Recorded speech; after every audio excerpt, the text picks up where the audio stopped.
ଆପଣଙ୍କର ଯେଉଁମାନେ ଅଛନ୍ତି ଷ୍ଟାଫ୍ ଏବଂ ସିକ୍ୟୁରିଟି ଷ୍ଟାଫ୍ ଏବଂ ଫାୟାର ସର୍ଭିସ୍ ଓଡ଼ିଶା ଫାୟାର ସର୍ଭିସ୍ର ମିଳିତ ଆନୁକୂଲ୍ୟରେ ଏଠି ଆପଣଙ୍କର ଗୋଟେ ଫାୟାର ଆୱାରନେସ୍ ପ୍ରୋଗ୍ରାମ ଆୟୋଜନ କରାଯାଇଛି। ତ ଏଇ ଯେଉଁ ଫାୟାର ଆୱାରନେସ୍ ପ୍ରୋଗ୍ରାମ ଆୟୋଜନ ହେଇଛି ତ ଫାଷ୍ଟ ଆମେ ଦୁଇଟା ତିନିଟା ପଏଣ୍ଟରେ ୟାକୁ ସାରିବା। ତ ପ୍ରଥମେ ଆପଣ ଦେଖନ୍ତୁ ଗୋଟେ ଇଭାକୁଏସନ୍ କରାଗଲା। ଏଠିକି ଆମେ ଆଗରୁ ମଧ୍ୟ ବହୁତ ପ୍ରୋଗ୍ରାମ କରାଯାଇଛି ଆଗରୁ, ଆପଣମାନେ ଜାଣିଥିବେ, ମୁଁ ବି ଏଠିକି ଆସିଛି ବହୁତ ଥର।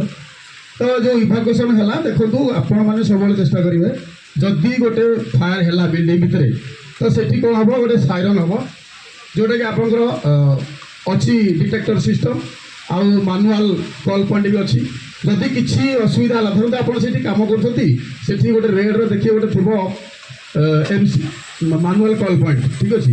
ତ ସେଇଟାକୁ ଆପଣ ବ୍ରେକ୍ କଲେ, ଗୋଟେ ଗ୍ଲାସ୍ ଲାଗିଥିବ, ତାକୁ ବ୍ରେକ୍ କରିକି ଗୋଟେ ବଟମ୍ ଅଛି ଦବେଇ ଦେଲେ ଆପଣଙ୍କର ବିଲ୍ଡିଂ ଟୋଟାଲ ସାଇରନ୍ ହେବ।